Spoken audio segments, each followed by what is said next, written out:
In my previous video earlier this week, I talked to you about a North Carolina millionaire who has decided upon his retirement at age 83 that he would turn his boat empire into a private charity to take care of his workers.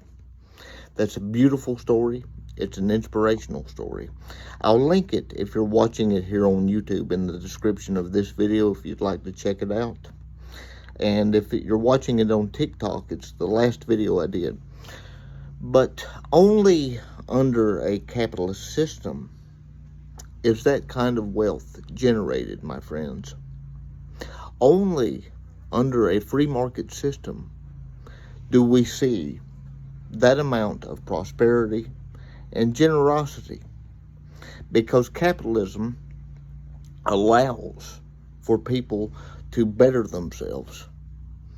Free markets, free exchange, and all those things are supported by what I would consider American values. Free speech, freedom of religion, a free press.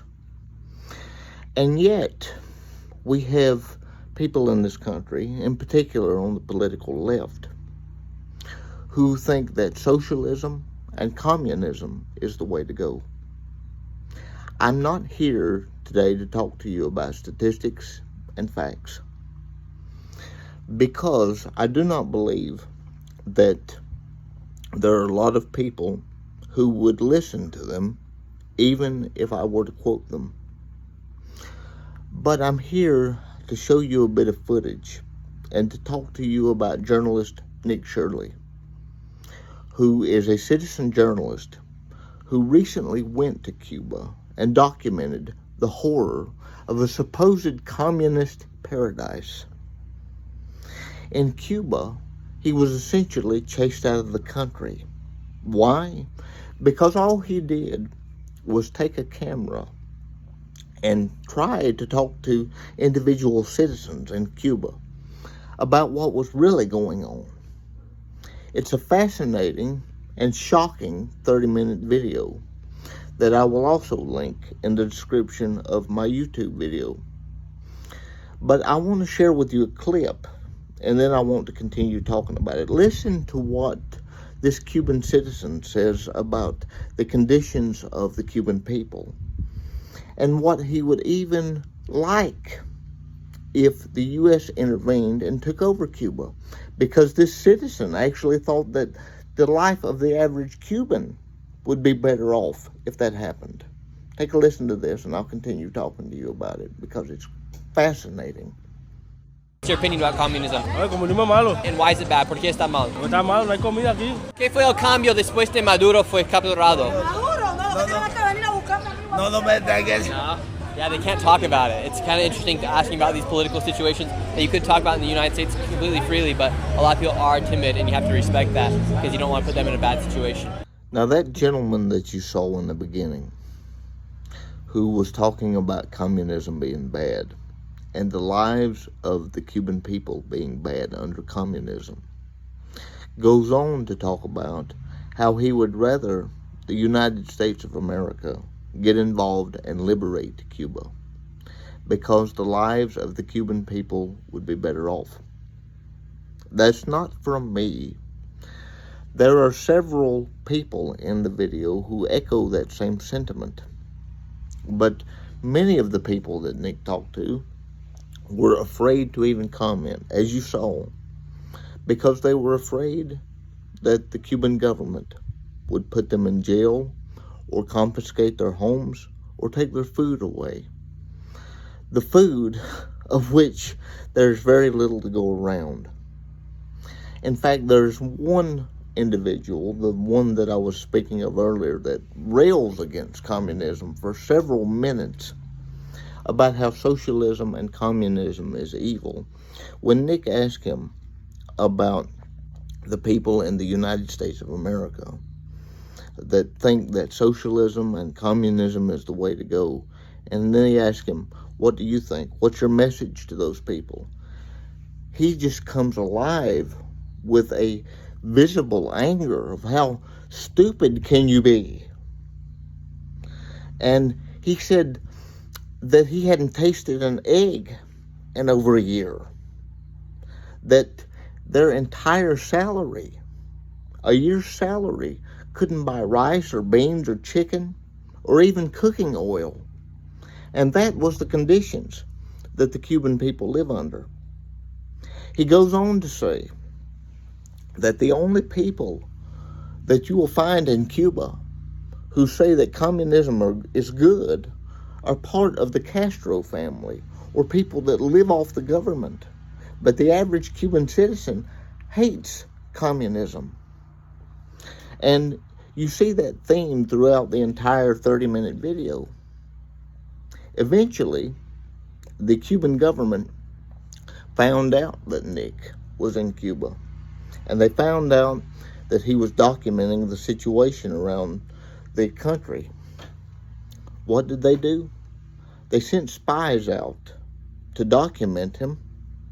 And a woman came up with her phone and was recording him. And then when they caught on to what she was doing, she would put her phone to her ear and act like she was on a phone call.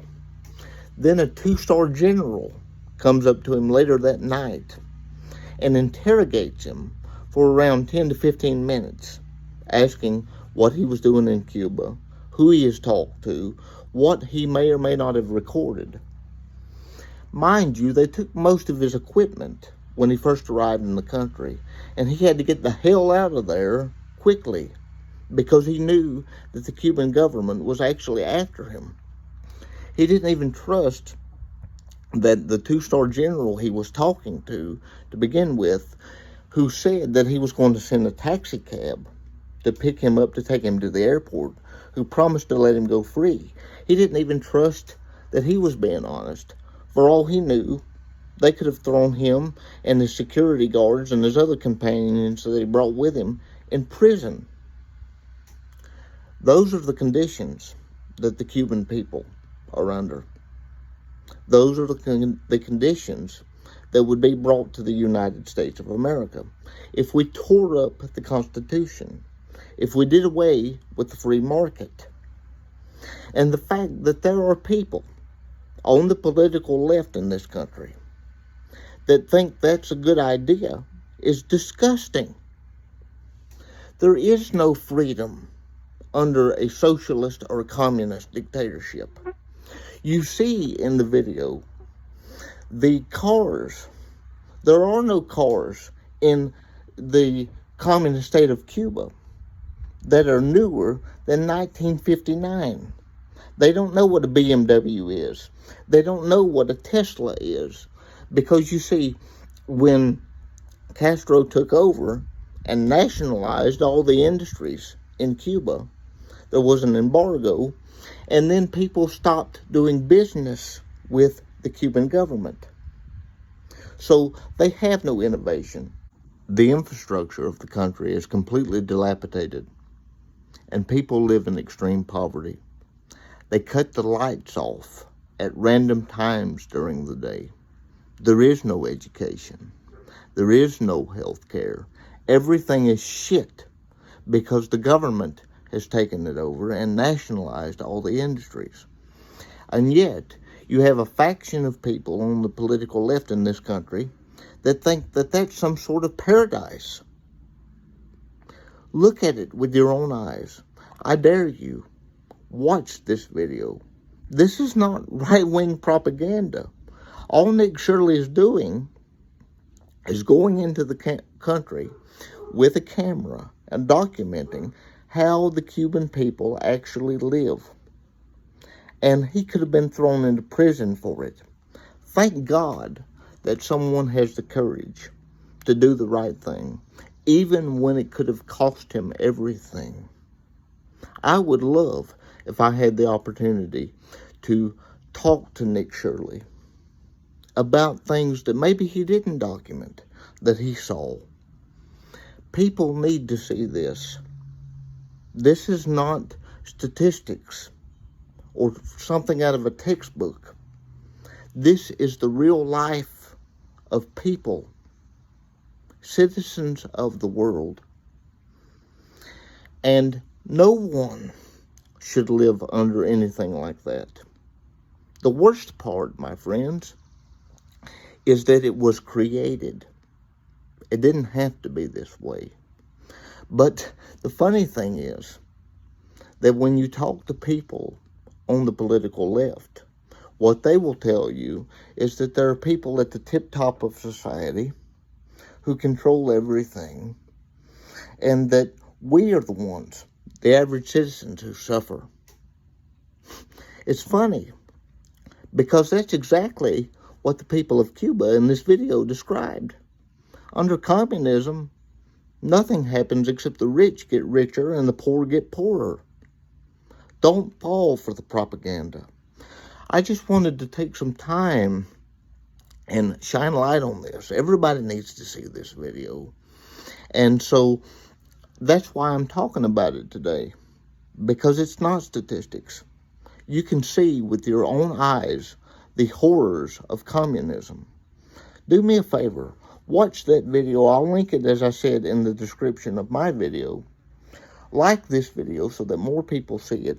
Share it everywhere you can, and subscribe to my channel for more freedom-loving content, because under my watch, I will spend every breath left in my body defending free market capitalism and human freedom.